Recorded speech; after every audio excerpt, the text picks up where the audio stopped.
کل دوپہر سے ہم گلگت بلتستان کے دارالحکومت صدر مقام گلگت میں آئے، اور جس انداز سے گلگت کے باسیوں نے، چاہے وہ بلتستان سے ہیں، گلگت سے ہیں، دیامر سے ہیں، نگر سے ہیں، ہنزہ سے ہیں، انہوں نے جس وارمتھ کا، جس خوش اسلوبی سے ہمیں ریسیو کیا ہے، جس اپنائیت کا مظاہرہ کیا ہے، وہ تادم آخر میں بھول نہیں پاؤں گا۔ مجھے آپ لوگوں کی احترام اور محبتوں کا جو احسان کر گئے ہیں، اس احسان کے بدلے میں کوشش کریں گے کہ اپنا جو پاکستان کے ساتھ رشتہ ہے اس کو مزید بہتر کیسے کر سکے، استوار کیسے کر سکے، اس میں اپنی توانائیاں خرچ کریں گے۔ یہاں پہ مختلف النسل، مختلف الخیال، مختلف العقائد لوگوں کا جو ایک گلدستہ ہے، یہ جو قائد اعظم محمد علی جناح کا ویژن تھا پاکستان کے لیے، اس کا جو عملی نمونہ ہے وہ گلگت میں ایگزبٹ ہوتا ہے، اور یہاں پہ اس کی نمائش ہوتی ہے۔ وہ ایک ایسے ہی وطنیت کا تصور ان کے یہاں تھا کہ لوگ ہوں گے مختلف، انسان کبھی ایک جیسے نہیں رہ سکتے۔ انسان اپنی تاریخ میں جو ہے نا، وہ اختلاف اور مختلف النوع فکر کے تحت اس نے زندگی گزاری ہے، جتنی بھی انسانی تاریخ ہے۔ تو مونوٹنس اس کی زندگی میں کوئی بھی شے نہیں ہو سکتی ہے، اور وہ اس کی جو تخیر ہے، اس کی جو تبدیلی ہے، اس پہ وہ یقین رکھتا ہے۔ اس تبدیلی کی بنیاد پہ وہ مختلف کلچرز بھی اپناتا ہے، مختلف زبانیں بھی اپناتے ہیں، ورنہ سارے انسان ایک جیسی زبان بول رہے ہوتے نہیں بولتے۔ ہر علاقے میں اپنی اپنی بولی جو ہے نا، وہ خود ہی انہوں نے ڈیزائن کی۔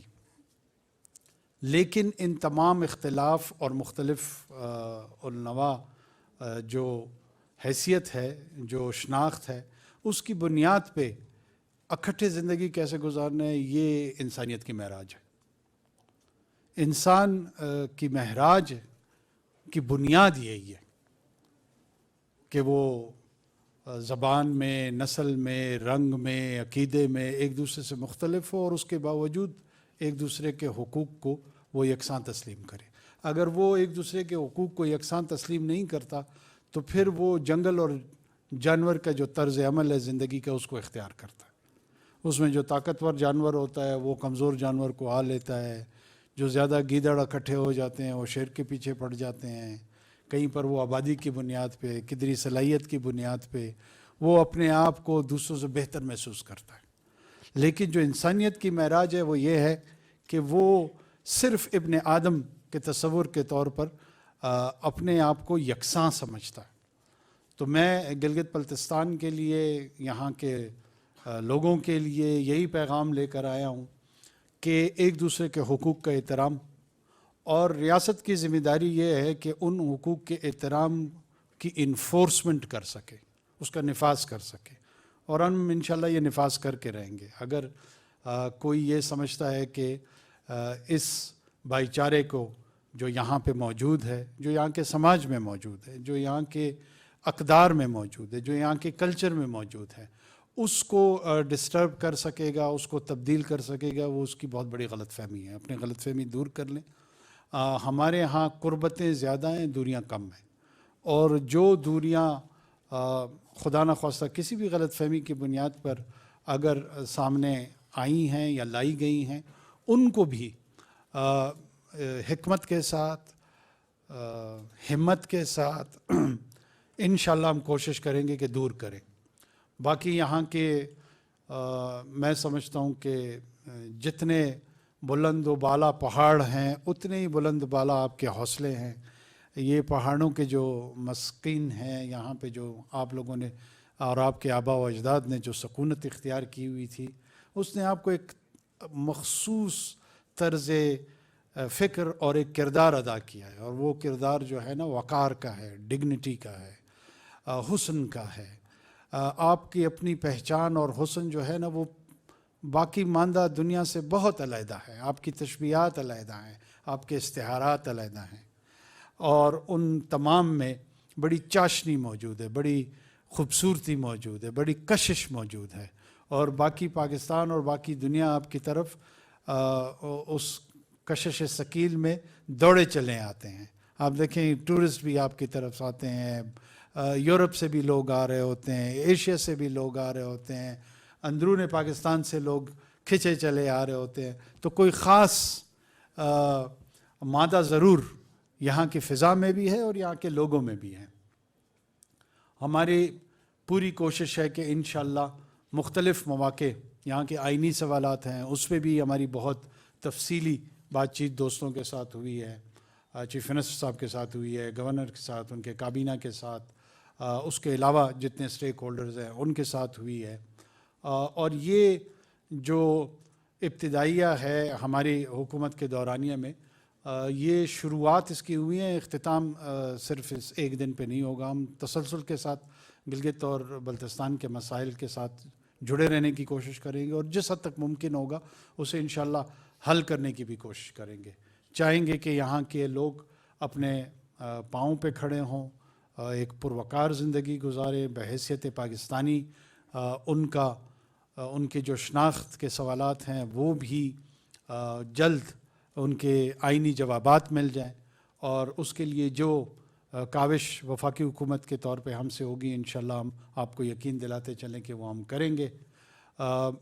یہاں کی جو اکنامک پوٹینشل ہے اس پہ ہم ایک طویل المیعاد انداز میں کوشش کر رہے ہیں کہ کام کریں, چاہے وہ ٹورزم انڈسٹری ہو, چاہے وہ مائنز اینڈ منرل کے حوالے سے ہو, یا یہاں کی جو پاور سیکٹر میں رول آپ پلے کر سکتے ہیں.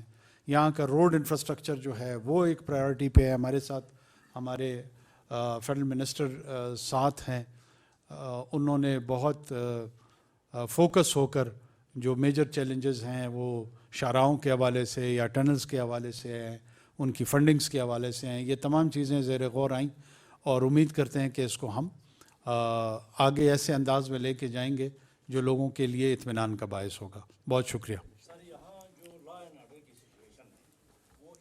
تشویشناک ہے, اور آپ سب کو معلوم ہے سر اس وقت پورے پاکستان میں کیا پوری دنیا کا میڈیا اس میں چیخ رہا ہے. تو یہاں حالات بہتر نہیں ہیں سر. آپ کے دورے سے لوگوں کی بڑی امیدیں وابستہ ہیں کہ آیا آپ کے دورے کے موقع پر کیا فیصلے کیے گئے اس صورتحال کو بہتر کرنے کے لیے. 4G سروس بھی 12 روز سے بند ہے, تو یہاں کا نظام بالکل مفلوج ہے سر. اسٹوڈنٹ اس میں متاثر ہیں, عام ٹورسٹ متاثر ہیں سر. ٹورزم کو شعبہ جو ہے بہت تباہ ہو گیا ہے.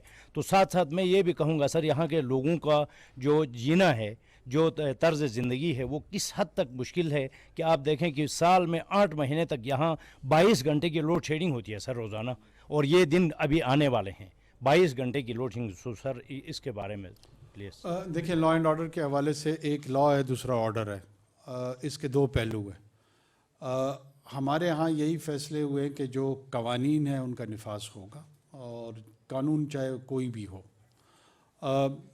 جو مائنورٹی کے ایسے لوگ دونوں تینوں چاروں اطراف ہو سکتے ہیں, جو کہ چند لوگ ہوں گے یا 20 ہوں گے یا میکسیمم میرے خیال میں سینکڑوں ہوں گے, اگر وہ یہ سمجھتے ہیں کہ وہ کسی ایک ایجنڈے پر باقی ماندہ معاشرے کو ہاسٹیج بنا لیں گے, تو اس کی اجازت ہم کسی کو بھی نہیں دیں گے, یہ یاد رکھیں. جیسا آپ نے کہا کہ آئینی مسائل پہ تو سیر حاصل بحث ہوئی, لیکن یہاں کا جو سب سے اہم مسئلہ ہے وہ یہاں کی جوڈیشری ہے. سپریم اپیلیٹ کورٹ میں پچھلے 6 سالوں سے کوئی جج اپوائنٹ نہیں ہو رہا, اور جو جب اپوائنٹ کرنے کا جب سلسلہ آتا ہے تو وہ کہا جاتا ہے کہ جی کانا ڈویژن میں 3 کروڑ 4 کروڑ کی بولیاں لگتی ہیں.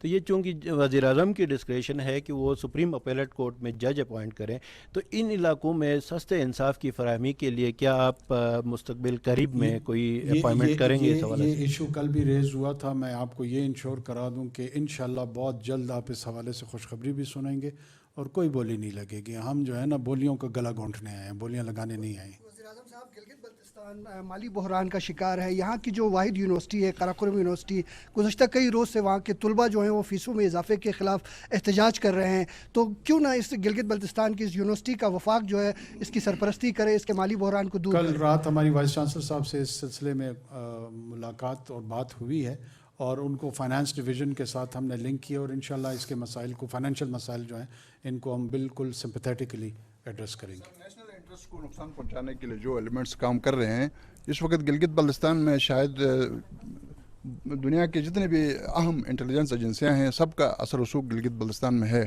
اور کسی نہ کسی شکل میں ان کی موجودگی نظر آتی ہے. تو یہ نیشنل انٹرسٹ کو چیلنج کرنے والے جو بھی ایلیمنٹس ہیں ان کا کلا کما کرنے کے لیے اور ان کو سیدھا کرنے کے لیے کس طرح کے فیصلے کیے گئے ہیں؟ کیا یہ فیصلے ہوں گے یا لک بزی ڈو نتھنگ؟ دیکھیں کن کی پریزنس یہاں ہے انٹیلیجنس آؤٹ فٹس کی یا نہیں ہے.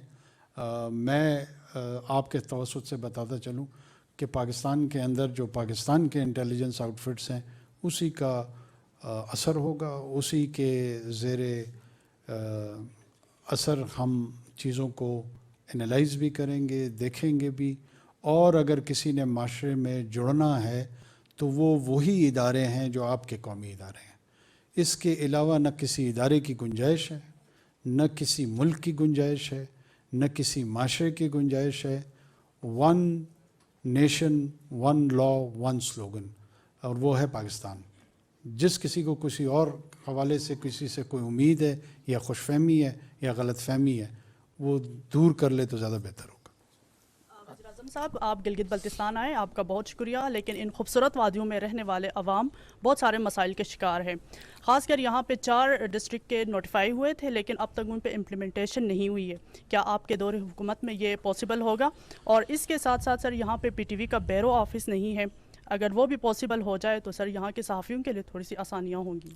مجھے ایک حوالے سے خوشی یہ ہو رہی ہے کہ ابھی تک جتنے سوالات سامنے آ رہے ہیں ان میں سے کوئی ایسا نہیں ہے جس کے متعلق ہم نے بات نہ کی ہو یا کوئی نہ کوئی فیصلہ نہ کیا ہو. مرتضیٰ سولنگی صاحب میرے ساتھ کھڑے ہیں. پی ٹی وی کے حوالے سے کل رات ہم نے ان کو انسٹرکشنز دی ہیں, بہت جلد اس کے اسٹیبلشمنٹ سینٹر کے اسٹیبلشمنٹ کے حوالے سے بھی ڈیسیجن ہوگا. اور ساتھ میں نے ان کو کہا ہے کہ 2 دن کے لیے کم سے کم پی ٹی وی پہ کوئی ٹاک شو ہو جس میں شنا اور جو بلتی لینگویج ہے اس کے کوئی ٹاک شوز ہونے چاہیے جو آپ کے یہاں کے معاشی مسائل ہیں, سیاسی مسائل ہیں.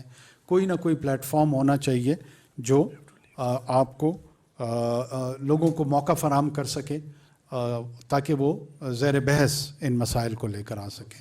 بہت شکریہ. سوال ہے کہ آپ کا تعلق بھی اس پارٹی سے ہے جس نے سب سے پہلے سینٹ میں گلگت بلتستان کو عبوری صوبہ بنانے کے حوالے سے ایک بل بھی سبمٹ کیا تھا, لیکن چونکہ پارلیمنٹ نہیں رہا تو اب آپ وزیر اعظم بھی ہے تو کیا رول پلے کریں گے؟ چونکہ آئینی جو مسئلہ ہے یہ یہاں کا لوگوں کا ایک بڑا ایشو ہے. ہم آئینی سوالات کے جوابات ڈھونڈ رہے ہیں اور انشاءاللہ ان جوابات کو آپ تک بہت جلد پہنچائیں گے. بہت شکریہ.